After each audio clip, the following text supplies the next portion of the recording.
birlenen yoktu. 18 saat iş olur. 5 ildən çoxdur ki, süpürgəçi işləyən Ruhiyyə Rüstəmova iş şəraitinin çətinliyindən gileylənir. Deyir, rəsmi iş müddəti 8 saat olsa da, əslində 17-18 saat işləməyə məcburdular. Aldığım maaş məni görmür. Hel yığıram. O dəmir kutular var da bilirsən. Kapron yeşiklər yığıram. Kuloklar yığıram. Ölürüm, dayı canım çıxıb. 4-ün yaşı tatıram o pamişteniyə. Əlimdən göstəri qoyuram, süpürgəni götürürəm, arabanı götürürəm, 4-də qalmış, 4-də mən yol tuturam, tamamda 7-in yarısında yolumu süpürüb çağıram. Akşam saat 6-ya 7-də müdürümüz hara sürsə bizi dönə üzü istəyirəm, o çotana qoşurları, o qalmışdır. Hara sürsə ora gedir. Ruhiyyə Rüstəmovanın gileyi bununla bitmir. O bildirir ki, seçki dövründə işçilər eyni namizədə bir neçə dəfə səs verməyə məcbur edilir. Nərmanova deputat seçəcək.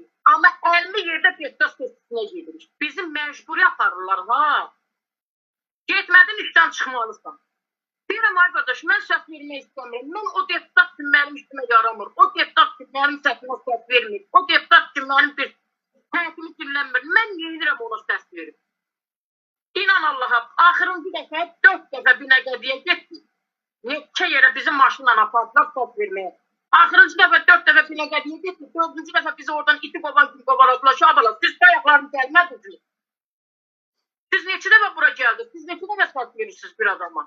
Dedim, ay qardaş, bizi qınamayın, bizi məcbur gətirdilər bura. Vallahi bizim günahımız yoxdur. Gəlməsək ki, sizdən çıxardacaqlar. Qar, yağış, külək demədən işləyən Ruhiyyə Rüstəmova aldığı məvacibin də yetərli olmadığını bildirir.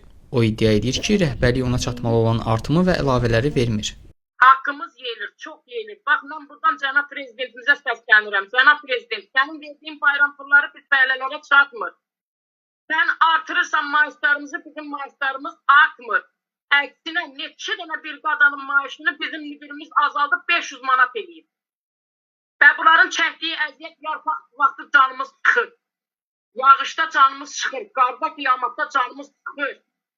Təsəvvür edin, tədbirlər olur, qardaş. Allah haqqı ölürük. Bayramlarda ölürük və bizim heç olmasa əziyyətimiz verilsin də.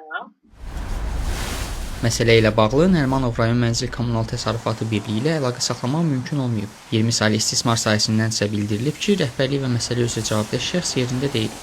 Təsəvvür elə, keçən nə qədər azadlarımızın maşın vurdu. Maşın vurdu, şikəst oldu. Bu il neçəsi. Ölənin dalınca, şikəst olan şikəstin dalınca. Yolun ortasında bizim fəhlələrin maşını vurur, elə süpürgəçələrin. Tez tarih köynəyimizi əlimizdən çıxardırlar. Oradan müdürdən gelir. Tez olun, tarih köynəyini çıxardır, xələtini çıxardır. Bunu görməsinlər yolda, desinlər yolu keçən görür, piyadaydı. Bu anası ölmüşün evlatlarından istifadə edirsən Qarabağdan. Ərindən istifadə edirsən, bunun maaşını yeyirsən, bunun bayram pulusunu yeyirsən. Bari heç olmasa buna bir qiymet versən, ölüsünə qiymət.